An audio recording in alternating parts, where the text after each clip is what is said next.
You're listening to TheESP, the European Skeptics Podcast, an independent weekly show set up to bring you news, interesting topics, and interviews with people mostly from Europe, building bridges and breaking down language barriers to show the world how active and awesome the skeptical movement is in the region. This is episode 504. I'm your host, András Pinter, and joining me for the show is my co-host, Pontus Böckman. See ya! Hejsan, and we are back from QED. From QED. And QED is now forever over, if we are to believe the organizers. This was the last one, but it was also, in a way, like I always feel, maybe my memory is bad, but every year when I have been at QED, it's always been the best one.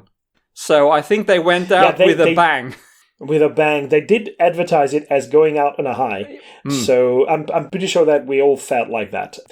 Well, we weren't necessarily high, but very high on things like amazing conversations with people, just having overall fun, the intellectual kind of fun, and that has always been the most important part of QED. Yeah.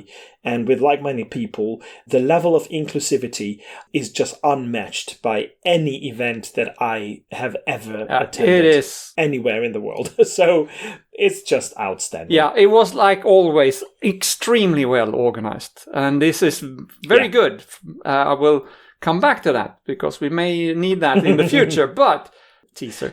So, but also, we needed, it was fun to meet old friends, to make new friends as well. I even met a couple of Swedes that I didn't know. And and of course, I mean, that's great. Swedish skeptics, we should all know each other and help each other out. And we need to know about each other. And now I know a few more. What did you have any favorite talk or event during the weekend? It's hard to select. No, it's always hard to point my finger at one thing, particular thing. We did miss the quiz. Yes. We couldn't make it in. We forgot to register. Yeah, but we made it up with lots of very nice conversations in the pub. So there was a lot of pubbing going on. Yeah. Yes. Booze was an important, integral part of the weekend. It was indeed. I particularly liked, not to single anything out, but as an example, I liked the tarot reading with no allusions. Did you see that? No, unfortunately I couldn't. I think I was it right before our recording?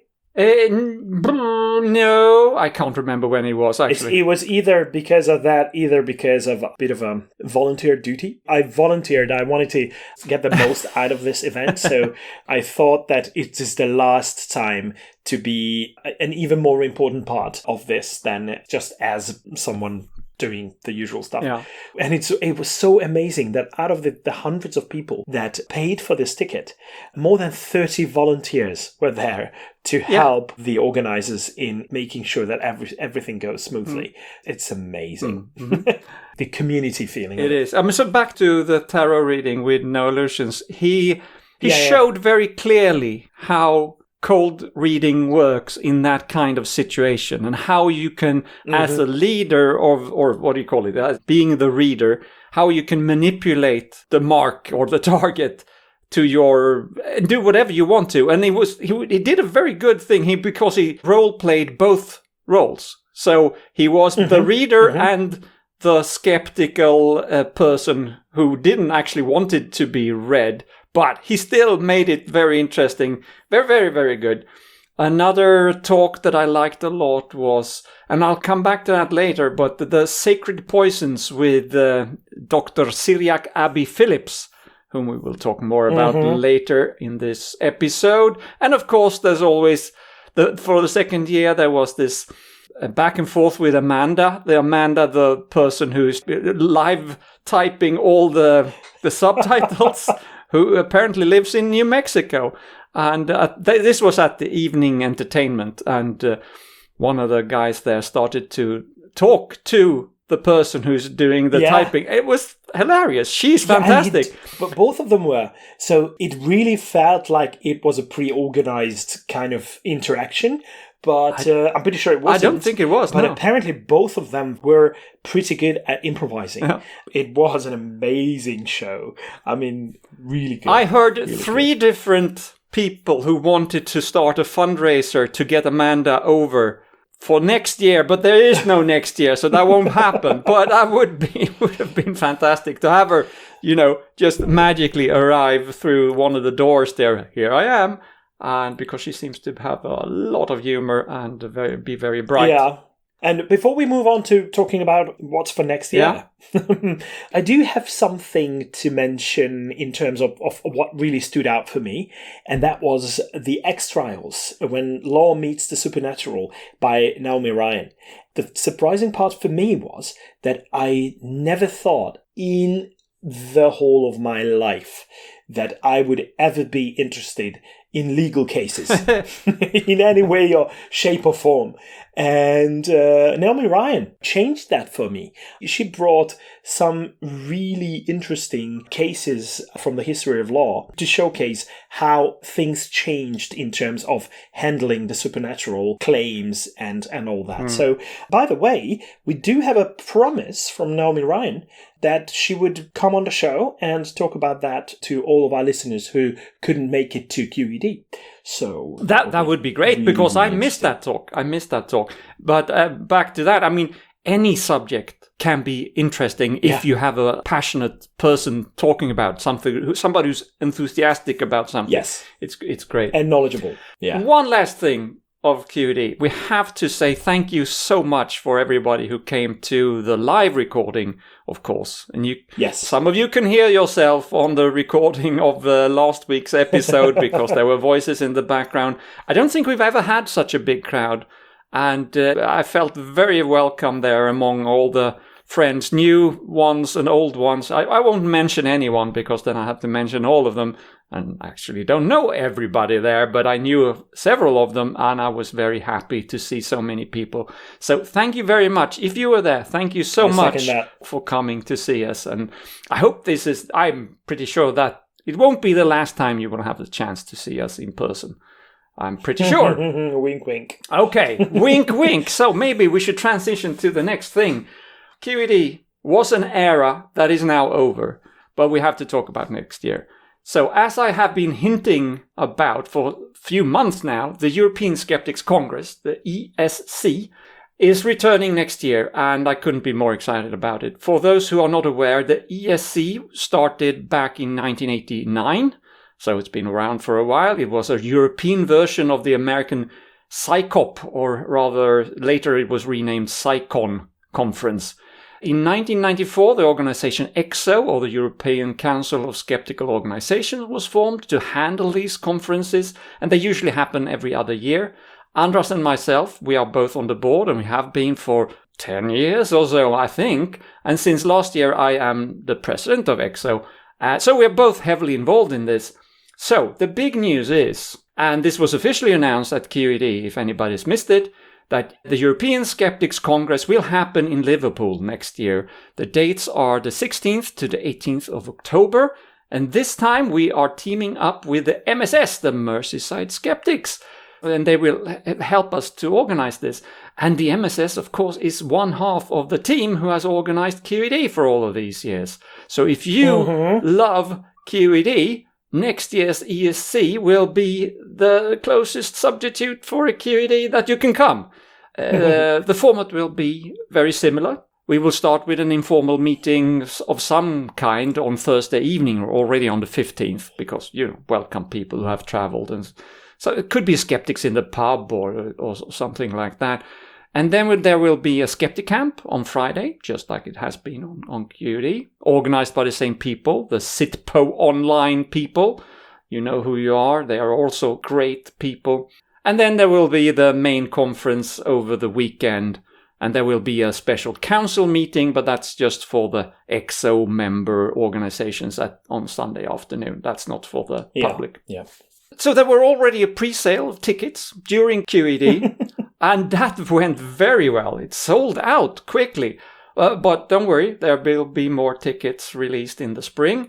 But the number of tickets already sold is a great thing for us because it means that we have the starting funds and confidence to go ahead and make next year's European Skeptics Congress even bigger and better than it has ever been.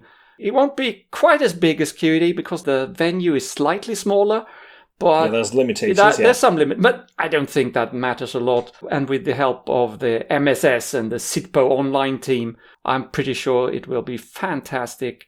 More info will be released in due time, but probably no news now until the beginning of next year, because we need to let the MSS people recover a little bit now, because they've been working so hard with QED, and I'm happy that they actually want to help us next year. So stay tuned, but we will of course mention this as soon as we know more. We will talk about it here on the show, and we will publicize it everywhere we can.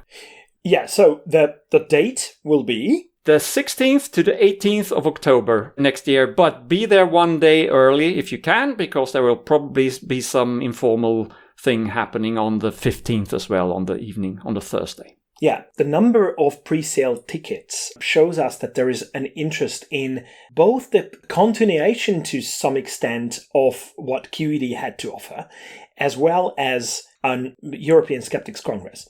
It will not be a QED, but the QED mentality will be transferred to this event. In the spirit of QED, and we hope to continue to do that for future years as well, and we hope that others will also chip in and help organizing these things, because it's such a great time meeting people. It's the best. It is. So looking forward to the event, as well as working a little bit closer to these guys that I think so highly of because of everything that they have done. So, All right, but before we turn to our usual segments, I'd like to quickly mention Hurricane Melissa, not to bring down the mood, but one of the reasons why I'm bringing this up is because we have just discussed this with experts on a radio show here in Hungary. Most of us here in Europe live in places where severe storms, although become more frequent, usually don't cause that much damage, right?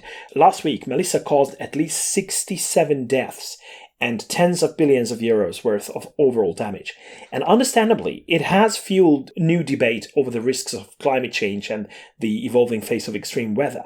Scientists now confirm that human-caused climate change increased Melissa's wind speeds by up to 10%, which doesn't look like much, but it made this one of the most powerful hurricanes on record. Wow. And this resulted in at least 12% more damage than the average top category 5 hurricane, which is an effect that scientists say is magnified because hurricane destruction rises exponentially with stronger winds.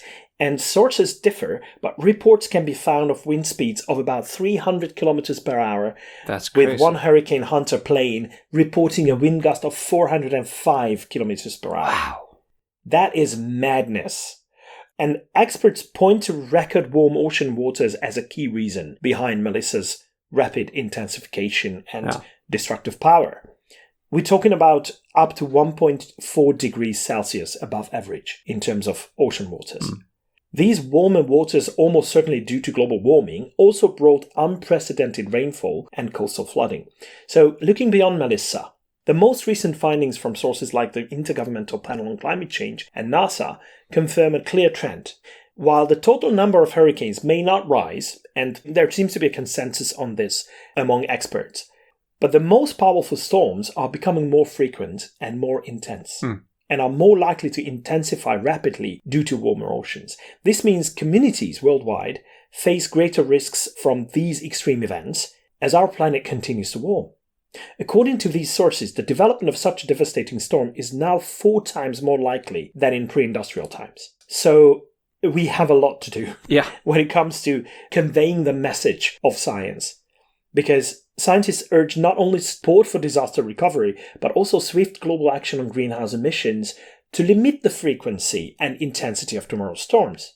And a very important factor in the lack of action is the still ongoing denial of climate change, which is just crazy that there are still people out there who deny it. So people, keep educating your friends and family. Keep telling them about how things really are, and we promise to keep delivering some of the most important info that might help you with that. So I say, let's start by discussing what's relevant to this week in skeptical history, a segment that we know as TWISH. So today we're doing something a little unusual here. Because I never talk about two things in TWISH in the same week.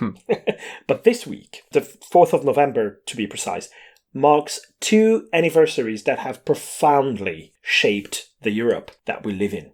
And as you're probably all aware, at least regular listeners are, I'm not only a skeptic but a very proud European as well. I decided not to choose, but to celebrate them both together. Because yes, they are both things worth celebrating. So, 75 years ago today, on November the 4th, 1950, the Council of Europe adopted the European Convention on Human Rights in Rome.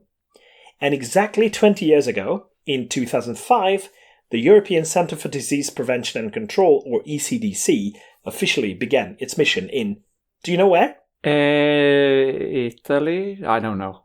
Stockholm. Oh, in Stockholm! Sure, that's why you asked me. Of course. It is. No, I did not know that, but now it makes me proud, of course. As far as I know, the centre is still based in Stockholm. So these are 2 institutions, 1 date, but 2 deeply connected purposes, defending our freedoms and defending our lives. And both were born from crisis. One from the ashes of war, the other from the threat of pandemics. And today, they anchor Europe's commitment to democracy, science, and accountability. So let's start with the convention. In 1950, Europe's leaders made a remarkable promise: never again. After the horrors of World War II, they wanted to ensure that no government, no matter how powerful, could ever trample human dignity unchecked. So they created something revolutionary, the European Convention on Human Rights, and with it, the European Court of Human Rights in Strasbourg. For the first time in history, ordinary citizens could take their own governments to court for violating their rights. And those rulings were, and still are, binding. And that's an important part of it. Since the court began operating in 1959, because it took a little time to actually establish the organization itself, it has issued over 16,000 judgments, many of which have changed national laws and protected people when domestic courts failed to do so. Through those cases, the court has helped decriminalize homosexuality across Europe, ended torture and degrading treatment in prisons, protected freedom of speech and academic inquiry, and established the right to privacy that limits government surveillance. So those are pretty important achievements. But it's even pushed countries to act on new challenges, from environmental protection to public health, for example. Because in 2019, for instance, the Dutch Supreme Court relied on the Convention's right to life to require the government to cut carbon emissions, the first climate ruling of its kind in the world. And there have been a couple more since then. And why this matters for skeptics and advocates of science-based policy is that the Convention explicitly protects academic freedom and freedom of expression. And these are the very rights that allow scientists to publish controversial studies and results, historians to uncover uncomfortable truths, for example, and journalists to hold power to account. And it also enshrines the rule of law, the idea that every claim must be backed by evidence, and that no one, not even a government, is above it. That's the foundation of evidence-based policy making as well. Now, fast forward to 2005. After the 2003 SARS outbreak, the EU realized just how unprepared it was for cross-border epidemics. So it created the ECDC, a scientific agency designed to track diseases, share data, and guide public health decisions across the continent. It's based in Stockholm. The ECDC now monitors around 60 infectious diseases across Europe on a daily basis. And luckily, RFK Jr. is not in charge of it. RFK Jr. has no power whatsoever over ECDC, and we are so thankful for that to be the case. So the ECDC coordinates national laboratories through its EpiPulse data platform. It issues weekly threat reports and provides scientific risk assessments so governments can act on facts and, well, not fear. During the COVID-19 pandemic, ECDC became Europe's scientific compass, in a way. It published daily epidemiological data, tracked emerging variants, worked with the European Medicines Agency to monitor vaccine safety and effectiveness, no matter what anti-vax people claim about this. This was the case. And it also kept the public informed through open, transparent data. According to ECDC and WHO estimates, nearly 500,000 lives in Europe were saved by COVID vaccinations in 2021 alone. A success built on the kind of coordination and evidence that ECDC provides. Its current director, Pamela Rendi-Wagner, said recently that, and I quote, "Health security is a cornerstone of Europe's future," end quote. And she's right, because trust in science and institutions is as vital as vaccines themselves. And here's the beautiful part about the two institutions, because though born 55 years apart, they depend on each other, in a way. The European Convention protects the freedom of scientists and public health experts at the ECDC to publish data without political interference and consequences, negative consequences. And the ECDC's evidence-based analysis helps governments uphold the rights that the Convention guarantees, especially the right to life and the right to health. Academic freedom and scientific integrity, they're not luxuries, they're human rights in action. So today, both the European Convention on Human Rights and the European Centre for Disease Control and Prevention face new pressures. Some governments want to weaken the Convention's reach, and unfortunately I don't have to go too far to find such a government. Others question whether ECDC is too independent, and misinformation still spreads faster than any virus, so especially ECDC has to try to tackle that, the spread of misinformation, and yeah, it's really difficult for them to do that.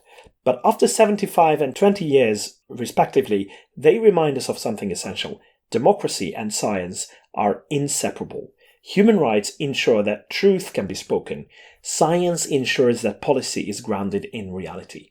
So on this day, the 4th of November, which happens to be the day of the recording of this show, let us remember what Europe promised itself, that no government is above the law and no policy should be above evidence.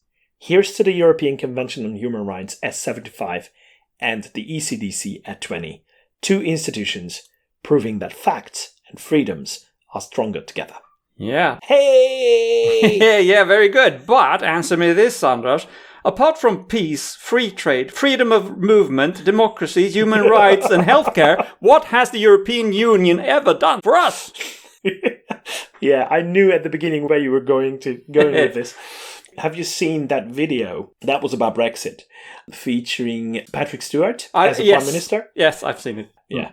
So, oh my God. So much has been achieved with European institutions, and we should not forget that. Our current civilization, our civilized world and decency is based on these rules and these organizations, and they should be respected for that and kept alive. But let's move on to the current stuff. We are moving on to discussing what has been the news in the last 2 weeks or so, because yes, last week we were doing something different, so it's a bit more of a scope that we've got for this week's news segment. Yes, so going back to QED for a second there, one of the highlights of QED that we didn't mention earlier has always been the presentation of the Ockham Awards. And this year was no exception, of course. The Ockhams are awarded by the Skeptic UK magazine, and they include the Positive Award, which is the Ockham Award itself, and the shameful Ockham's Razor that nobody wants to win, of course. So the big positive Ockham's Award went to a great guy who I was not aware of before. He is an Indian hepatologist called Cyriac Abbey Phillips, and he was there in person as a speaker, and so he could collect the prize there on the stage, and I guess that wasn't actually a coincidence. I guess he was invited because of that, but he has done some really good things. So I was running around a lot, but I managed to catch the last part of his talk, which was called Sacred Poisons. And what he does, apart from being a doctor, is that he is a vocal and very outspoken critic of Ayurveda and homeopathy and other traditional Indian alternative modalities or scams that are extremely popular in India, where he, of course, has his clinic, but it also, of course, is marketed way outside of India. And I know we've mentioned before that India has an entire ministry of this, for this kind of dangerous nonsense. The Ministry of AYUSH, which is an abbreviation for Ayurveda, Yoga and Naturopathy, Unani, Siddha, Sovarigpa, and Homeopathy. And homeopathy, it doesn't really belong in that list, does it? It's not a very Indian thing. But they have, we can take all the scams, they have said. And all of these things are things that are not proven to work. And when it comes to Ayurveda in particular, it's not seldom poisonous. There are things in there that you don't want. A big part of the Indian tradition is that heavy metals are believed to be beneficial for you. So in many cases, harmful levels of lead and mercury and arsenic can be found in these so-called medications, quote unquote. This is especially true of drugs made using traditional so-called Rasashastra methods, whatever that is. I'm not an expert on that, but apparently that is a method or a set of methods that usually use these heavy metals and stuff. Dangerous things. But Phillips has not been silent about this. He has vocally criticized Ayurveda and homeopathy and other bogus remedies, and for that he has suffered a lot of hate, especially from religious circles. He has also been sued for defamation for calling Ayurveda pseudoscience, which of course it is. Death threats and all kinds of abuse have forced him to move his practice, and he has had to create special security measures around that so that people can access it, patients I mean. But he has never backed down, and he's continuing his fight against this religious quackery. And from the website of the Skeptic UK, I read regarding him and the price, quote, "For continuing to stand up for science and for the best interests of patients, undeterred by a barrage of legal threats and intimidation, Dr. Cyriac Abi Phillips is a very worthy recipient of the 2025 Ockham Award for Skeptical Activism." End quote. I couldn't agree more. Of course, yes. Fantastic work. If we go to the Rusty Razor, on the other hand, we have an old acquaintance as the recipient. Something or somebody that we have talked about quite a lot and even awarded a couple of really wrong awards to, namely Reform UK. So just like we have reported on in the past, Nigel Farage and Reform UK has repeatedly denied anthropogenic climate change. They have questioned COVID vaccinations without any evidence, and they've jumped on their RFK Jr. bandwagon and compared paracetamol with the thalidomide scandal. And what they do, they appeal to a certain part of the population to get votes. They have actually even hosted Dr. Asim Malhotra on this year's Reform UK party conference. And Asim Malhotra was the one who got the Rusty Razor in 2023. So there you go. They're all part of the same circles. And come full circle, yeah. Yeah. So because all of this, the Skeptic UK on their website calls Reform UK, quote, "a threat to science and reason," end quote. And of course we fully agree. Yeah. Contrary to Dr. Cyriac Abi Phillips, Nigel Farage, surprisingly, did not turn up to receive the award in person. I wonder why that is. He was invited, I think. Yeah, I'm pretty sure he was. Well, why would he? But I think his skin is thick enough, and he himself is thick enough, so that he would probably not fear from the consequences of actually accepting an award that makes him look like a fool. Because he apparently doesn't care about looking like a fool, because he does all the time. I mean, whatever he says is basically nonsense, so he almost never makes any sense. Yeah. No, but any attention he gets, he can translate into votes, and that's exactly that's how it works. And unfortunately, some of the messages that he conveys do resonate well with many of his constituents, and that is a big issue that we have to address as skeptics as well. Well, one of the ways for skeptics to address issues like that is giving out awards. Well, a bit of mockery can never hurt. So you may all remember that on episode 502, we mentioned the finalists of the Golden Board 2025, known in German as Das Goldene Brett vom Kopf. Well, it is a satirical negative award handed out annually by the GWP, or Gesellschaft zur wissenschaftlichen Untersuchung von Parawissenschaften. Jawohl. And Gesellschaft für kritisches Denken. I think I overdid it. So this is an English-speaking podcast, whether or not you can believe it.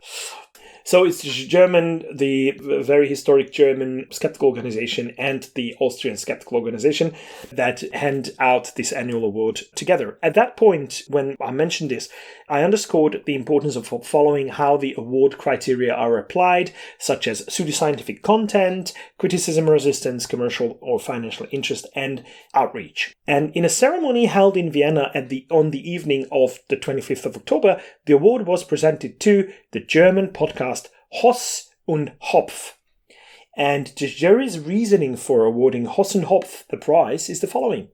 The podcast, hosted by Kiarash Hossenpour and Philipp Hopf, began with finance and cryptocurrency content, which is fine, but it morphed into a broadly societal political format, and that should still be fine. However, the jury found that it repeatedly aired conspiracy theory narratives and anti-scientific statements. For example, claiming that feminism was invented to destroy families by the Rockefeller family, or that Germany accepted more refugees than the rest of the EU combined, which is nonsense. And despite public critique, the hosts pledged better sources and fact checks, but appeared to still entertain climate change denial voices as well. So it's really harmful when it comes to that content. The podcast boasts a large outreach. We're talking about over 430,000 YouTube subscribers, and attracts a young social media savvy audience. This reach and alleged influence contribute to its damage potential in the jury's view. But in addition to the main prize, there is an award given out for the life's work, or Lebenswerk. Mm-hmm. And that award for 2025 was given to Austrian physician and homeopathy proponent Michael Frass for his long-standing commitment to homeopathic practices. Herr Dr. Frass, I've heard of him. Dr. Frass, yes, the infamous Dr. Frass, who had his long-standing commitment to homeopathic practices in intensive medicine and oncology contexts, which is really harmful, something the jury viewed as unhelpful from a scientific perspective. By the way, Edzard Ernst just reported that the long battle between him and Frass seems to have resulted in a minor but important success for Professor Ernst. After all, Frass's controversial paper from back in 2020 that Ernst voiced concerns about to the publisher has now finally been retracted. Woohoo! So there's that too. Well done. Not a good week for Frass. Yes, not a good week for Frass. But let me emphasize how important these public shamings are for the skeptical community and for science communication broadly. Awards like Das Goldene Brett function as a public spotlight on how pseudoscience, conspiratorial narratives, and unverified claims can be amplified via new media channels. By naming a large reach podcast such as Hoss und Hopf, the GWP and the GKD are signaling that not only fringe operators, but mainstream accessible digital formats are subject to scrutiny. The award underscores that outreach and popularity do not equate to adherence to scientific standards, and the opposite can represent elevated risk of misinformation. So don't do that. How the winners respond is yet to be seen. Whether Hoss and Hopf take up the jury's critique and change their practice, or whether the prize prompts dialogue with their audience about the standards of evidence, I doubt it too. But we don't know. Yeah. But it's an important opportunity for skeptics to talk about the dangers of misinformation. So, well done. Yeah, exactly. It's like the Occam's razor, right? And other prizes like that. Exactly. Okay, it's time for Pontus Pokes the Politicians. Again. Nice. Like that. And again, it is linked to the Sweden Democrats. A little bit indirectly, but they are sort of behind this. The current right-wing minority government in Sweden only stays in power because they are supported by the Sweden Democrats, or SD. SD was created out of a neo-Nazi party in the mid-90s, and even if they want to pretend that that didn't happen, their main agenda is still anti-immigration and hating all foreigners. That's their thing. That's the only thing they care about, really. Such a nice agenda. Yeah. So to please them, the government is now running a quote-unquote repatriation program, which is intended to get non-Swedish citizens living in Sweden to voluntarily return quote-unquote home. They have had a smaller monetary support package before to incentivize this, but they have now increased the amount from around 900 euros per person to 32,000 euros per person, with a maximum of around 56,000 euros per family. So we're paying people to go home now. That's the Swedish model. But the thing is, it's not working. To a large extent, people are not taking the offer, and why would they? Yeah. I mean, if you are a refugee from Syria or Afghanistan and you know that you risk your life going back, and you can still, the alternative is to stay in Sweden, why would you take that offer? Yeah. And also, most of them have probably spent almost as much or even more just to get here in the first place. They don't want to or can return back home. But because this is not working, the government has asked the local municipalities to help out and to market the scheme locally to local immigrants, if you will. But the funny thing is, and this is why I wanted to talk about this, most municipalities have replied, thanks but no thanks, to this invitation to help out, especially in the northern... Basically a polite way of telling them to fuck off. Really, they were really wording it like that. Thank you, but no thank you. So especially in the northern region of Sweden, where many towns and cities are struggling with shrinking number of inhabitants anyway, they have replied to say that they need their valuable citizens, thank you very much, to remain. We are proud of them, they say, and I think that is nice, a little civil disobedience on behalf of these places. And of course they are right. European countries in general, and Sweden is no exception, are facing lower and lower birth rates, and many places risk depopulation, which is, if nothing else, it's a financial problem. So screw the Sweden Democratic Nazis. This deserves them right, and I hope I hope it's good, because it feels like there are a sentiment in the Swedish public that we don't like this. Still, almost one voter out of 5 are putting their votes on the Sweden Democrats. But, well, hopefully we can resist. Yeah, well, really keep our fingers crossed, as good skeptics do. Absolutely. That will be the case. Speaking of nonsensical deeds and poking the politicians, let's turn to Italy. And I'd like to thank our listener, Carlo, for this upcoming piece of news, and remind all our listeners that we always appreciate you sending stuff like this our way from your country of origin or residence. If you're an immigrant in a country of Europe, as long as it's somewhere in Europe, please keep them coming. So grazie, Carlo. This was a great catch. So what is this all about? Recently, Italy's upper house of parliament, the Senate, found itself at the center of a scientific scandal. On the 22nd of October, a public conference was held inside a historic Palazzo Madama in Rome, dedicated to something called La Macchina di Majorana, the Majorana machine. The event, which was organized and hosted by Deputy Senate President Gianmarco Centinaio, who is a senator for the party Lega, was not a real scientific discussion about the feasibility of an outright pseudoscientific machine. Instead, it offered a one-sided narrative featuring only supporters of the Macchina and barring the voice of scientific skepticism altogether. Now, the event showcased a lengthy book by a guy named Alfredo Ravelli, who is a cousin of the late entrepreneur Rolando Pellizza, whose narrative the book tells about the famed Italian physicist Ettore Majorana and one of his alleged inventions.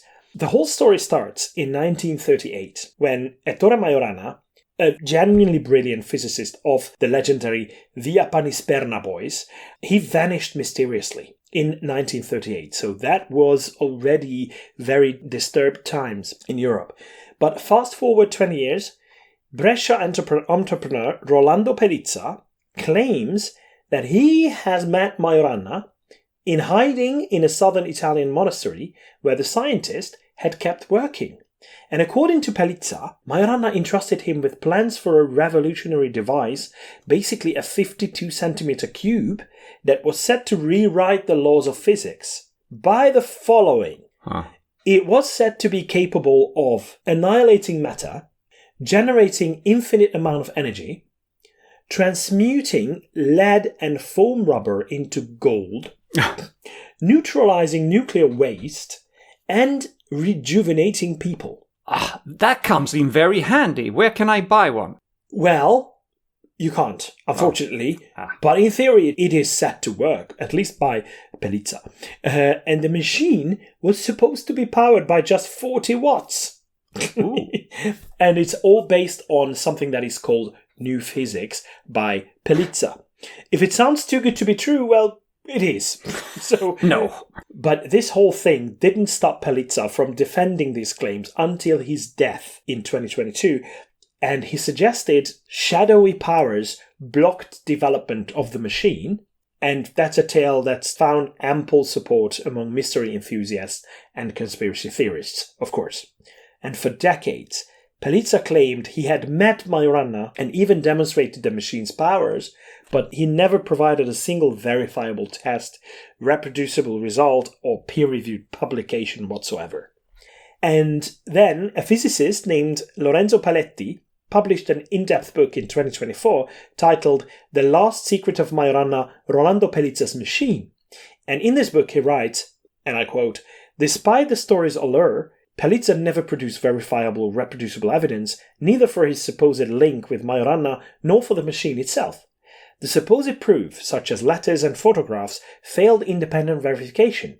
In many cases, photos linked to Majorana were exposed as pictures of unrelated actors, while demonstration videos lacked proper protocols and measurement data.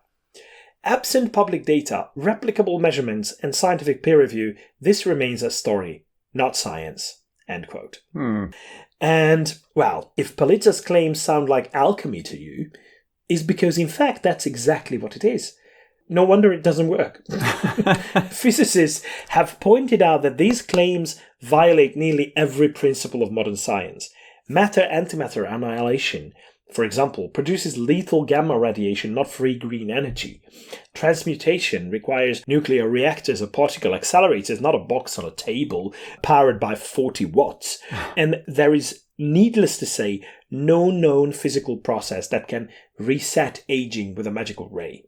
By the way, Rolando Pelizza, who claims all this, and whose story is written in this book that was presented at this event, was a self-taught inventor from Brescia with a colourful past, including investigations for fraud, surprise, surprise, arms trafficking, and a mysterious collection of valuable paintings. By mysterious, I mean that no one knows how and where he had acquired those. So he's a shady person to talk about, but the problem wasn't just scientific absurdity and the unreliability of Pelizza and his claims. And this is the key factor in this whole news item. It was where this book and the whole idea was presented. The event took place in Italy's Senate, giving French pseudoscience an air of institutional legitimacy, which is a big no. Obviously, that sparked an outrage from our Italian friends and member organization of EXO CICAP, the Italian Committee for the Investigation of Claims on Pseudosciences, which was founded by the late science communicator Piero Angela and now headed by Lorenzo Montali. CICAP called the conference a one-sided narrative that excluded the voice of reason. Montali was very blunt in saying that, and I quote, "Parliament is not the place where the value of scientific evidence is decided. Parliament's job is to guide public policy, not to confer scientific legitimacy. One-sided events like this risk granting credibility to claims wholly unsupported by evidence. End quote. Hear, hear. But the funny thing is, Senator Centinaio, as he was faced with criticism, quickly distanced himself from the content, saying he merely provided the room and didn't endorse the theories. And he also didn't even attend the event. So that is just ridiculous. But it's still outrageous that the Senate gave room to this event. And the Majorana machine story is a perfect example of how pseudoscience often operates, weaving together real historical mysteries, in this case, Majorana's genuine disappearance in 1938, with fantastical, untestable claims that bypass scientific scrutiny by appealing to authority, intrigue, and institutional prestige. Well, the burden of proof always falls on those making extraordinary claims, right? Mm-hmm. So until such claims are supported by extraordinary evidence, open to everyone's scrutiny, as Paletti puts it, they remain colourful stories, nothing more. And despite the Senate marble halls, no amount of ceremony can turn fiction into fact. So please don't do that. And thank you very much again to Carlo for this find. Great. Very intriguing. Good story. I mean, bad story, but it's good to hear about it. And it's good to see that CICAP really stepped in, and I found several news items that quoted them. So that is pretty good that they have such a good reputation in the country that they are being asked about this. It's an example for other skeptical organizations, really. It is indeed. It is. All right, let's go to some good news. Retraction Watch is an organization that we come back to again and again because they do such good work, really. I think all our listeners are aware now, but Retraction Watch maintains a database of retracted scientific papers that have been taken down because they contain pseudoscience or are bogus or downright fraudulent in some cases. But they have developed into something more proactive than that. They have now their own sleuths, quote unquote, people who are actively looking for suspicious papers. And they are questioning papers that include recycled or made up images as well as fake references. And regarding references, when it comes to books and papers, there are many examples of supposedly scientific research references that go to nowhere, actually. They go to papers that do not exist. They're just put in there to make it look more impressive or credible. A post by Retraction Watch this summer prompted a PhD student at the Free University of Berlin called Michał Wojcik. Hope I pronounced that fairly correctly. So it caused him to do something pretty cool. What he did was that he wrote a Python script. So Python, of course, is a programming language for computers. And he programmed that to scan through books to verify the existence of each citation by checking the so-called digital object identifiers, or DOIs, and see if they exist in Crossref. So Crossref is a non-profit organization that provides these DOIs and related metadata service for scholarly publications such as articles, conference papers, books, and datasets and other things. So, if a book cites a DOI that does not exist, that indicates that the reference is not valid. And of course you can have typos, so you have to manually check as well, but the program that Wojcik wrote can highlight suspicious articles and books. So when Wojcik first tested this on 22 books, 2 of them stood out as particularly bad. So he let the publishers and Retraction Watch know about this, and investigations are ongoing. And then his next step was to apply this to a much bigger range, including scientific papers as well as books. And to date, his program has now checked over 100,000 scientific documents. And his script has so far flagged about 1 in every 300 papers. But then you have to manually check them, and he has only managed to verify 150 out of those 100,000 scientific documents. So there's still a lot of manual work, but the program can do a first scan to see if there's anything fishy going on. So I think this is a great initiative. It's another tool to identify fake or made up research, maybe partially made up or not.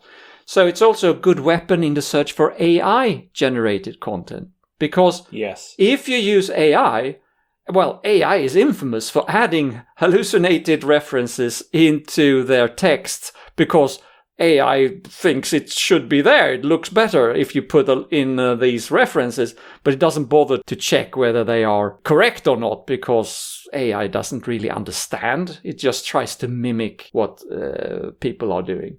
So very well done, Michał Wojcik, if I hope I pronounced the name fairly correctly, but well done in any case.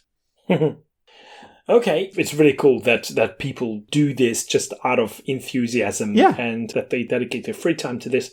I'm pretty sure that the world is a much better place because of people dedicating so much time.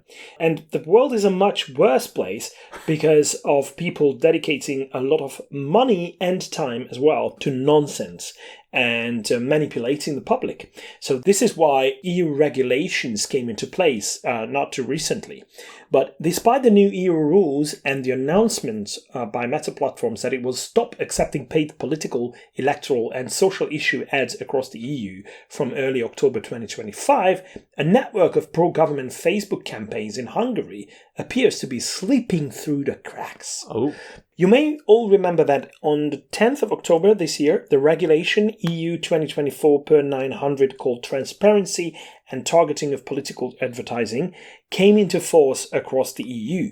It obliges paid political ads to disclose sponsor, spending, targeting and associated election or referendum information, which would be nice to have. I mean, that would be ideal. But there are also strict limits on targeting based on sensitive personal data like political opinions, ethnicity, etc., and third country interference in the 3 months prior to an election, which is good to start with. So as a result of this, Meta had announced, and we also reported on this, it would cease all political, electoral and social issue ads in the EU from early October, citing the operational burdens and legal uncertainties of compliance. But we all thought that this would affect non-governmental organizations badly because everything will be flagged as political advertising. But we really had hoped that this would negatively affect government propaganda as well. But apparently, this is not necessarily the case, because what's going on in Hungary is a clear example of this whole thing not working at all. On the 28th of October, Hungarian media outlet Lakmus, they are actually a fact-checking organization, reported that the organization is called Digitális Polgári Körök. They were recently launched by Orbán's government, and they can be translated into English as Digital Civic Circles. Let's call them DCCs for briefness. They are linked to the ruling party Fidesz, and they have been running, according to Lakmus's report, hundreds of active Facebook ads that recruit members to local DCCs, and all this despite the ad ban on political advertising. So they managed to actually go around this whole ban and still put the messages out. So the key findings of Lakmus are that as of 28th of October, the groups had 260 active Facebook ads in the morning of that day, followed by another wave later. We're talking about 230 ads later during that day of the 28th of October.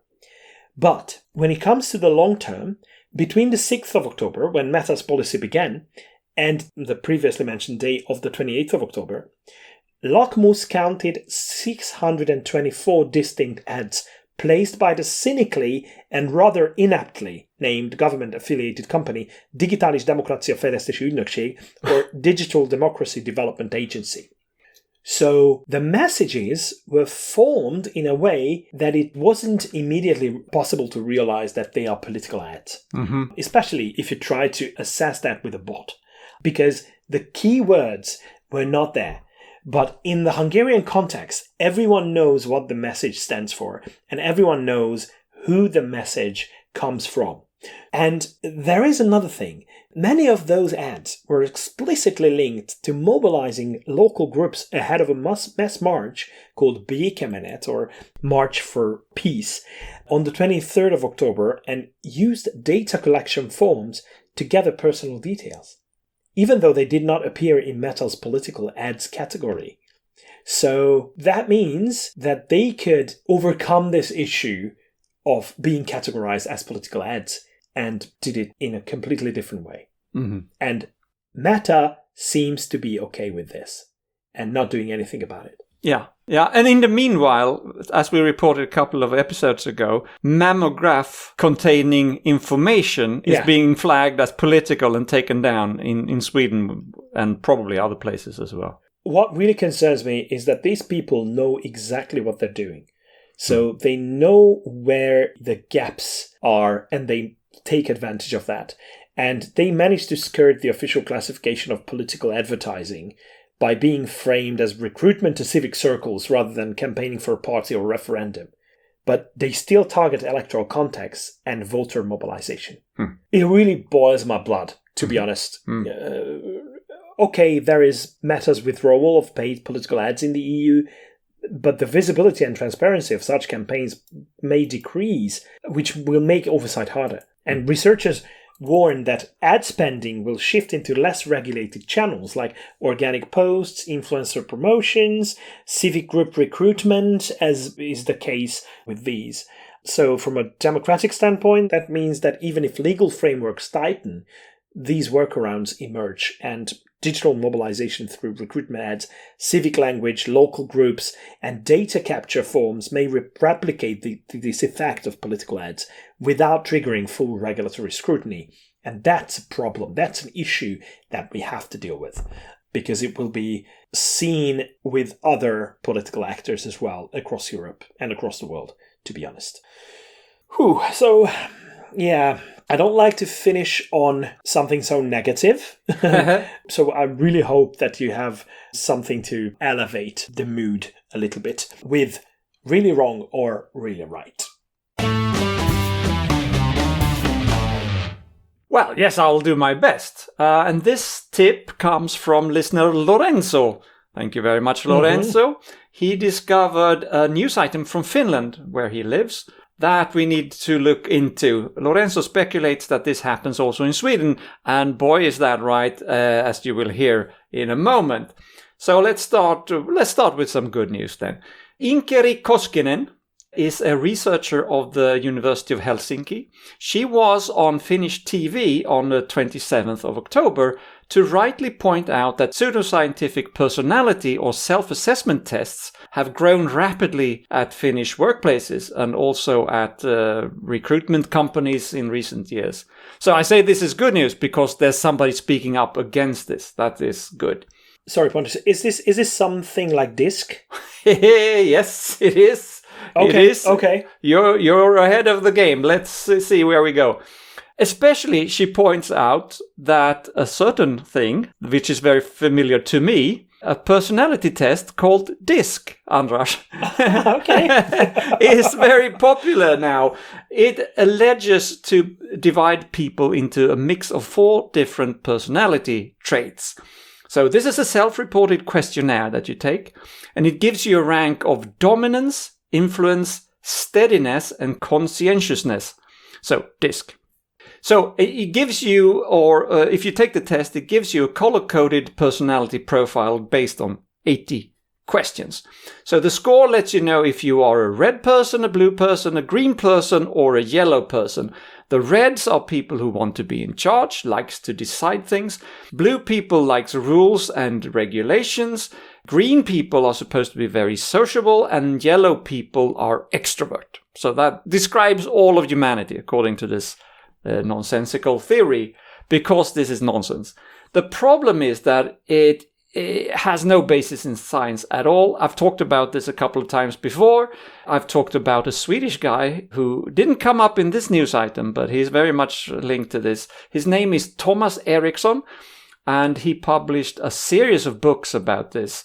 And the first book is called Surrounded by Idiots. And many will recognize this. I saw a copy when I went home from QED at Manchester Airport. There was a copy of Surrounded by Idiots. You mean at a bookstore? At the bookstore at the airport. Oh, yeah. Oh, obviously not at the bookstall at QED. No, not with QED. Sorry, no, this was at the airport. Oh, God. Yeah, sure. But all of this, the disk system, if you call it that, is based on the imagination of an American called William Moulton Marston. Marston was quite a character, and in the 1930s and 1940s, he developed not just this thing, but he also developed a polygraph, and interestingly, he invented the comic character of Wonder Woman. And if you think about it, Wonder Woman's lasso is a kind of polygraph or lie detector. That's her secret weapon. So he was fascinated by getting people to tell the truth. He wasn't scientifically minded, though he did have a degree in psychology, I think. But back to Finland. Disk analysis has apparently been running wild there for a while, and it is just as accurate for recruitment or putting teams together, whatever you use it for, as astrology is. So this week's receiver of the Really Wrong Award is the main promoter and seller of Disk in Finland. It is a company called MLP, or Modular Learning Process. But the Really Right Award goes to Inkeri Koskinen, who, as I mentioned above, is speaking out against this nonsense, and I hope that people will start to listen to her. After all, she was on the state television news program talking about this, so hopefully the message comes through. And I will say also that the Swedish skeptics who gave Thomas Eriksson not a Really Wrong Award, but the Confounder of the Year award, yes, 5 or 6 years ago, the Swedish skeptics have written an article about him and about Disk in English, which is available on the website, and I will add that link to the show notes as well, so you can read about it. Great. Okay, thank you very much for that, Pontus. Thanks a lot. And that brings us to the end of this week's episode. And that particular point of the episode is usually marked by a quote. And this week's quote comes from Karl Popper, who was an Austrian-British philosopher, academic and social commentator, and he wrote a very important book, often used by skeptics, The Logic of Scientific Discovery. That's where the falsifiability principle was outlined and all that. But in another writing of his, The Open Society and Its Enemies, in 1945, he wrote the following. Rationalism is an attitude of readiness to listen to contrary arguments and to learn from experience, of admitting that I may be wrong and you may be right, and by an effort we may get nearer to the truth. Yeah, so dialogue, listening, admitting that you're sometimes wrong, all of that is very important. Yes, and keeping it more important to find the right answer than to be right. Exactly. So that is much more important. So with that, I'd like to thank you, Pontus. Thanks a lot. And many, many thanks to our listeners as well for tuning in. Please keep doing so. And don't forget to send news our way. If you find something interesting from your country, please do send it our way and send us lots of feedback, reviews on all the platforms that you can find. But until next week, goodbye. Hej då! Vislat!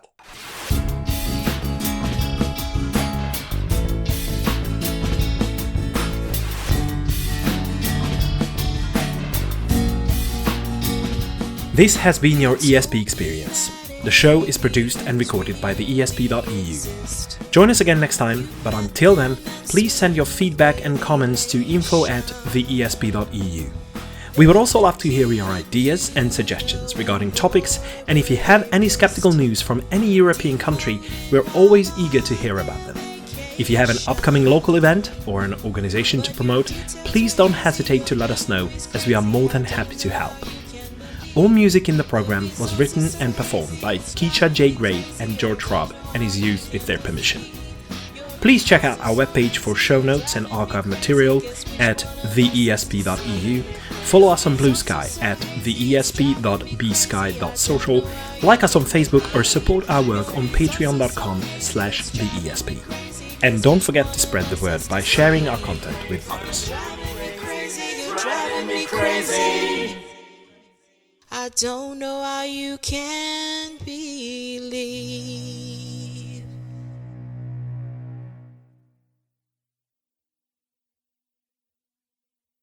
lessons learned, always bring extra microphones, you never know. The sacred potions with... Sacred poisons. Daily epidemiological... Okay, that's a difficult word. It published... It's much easier to write down than to pronounce. And related metadata.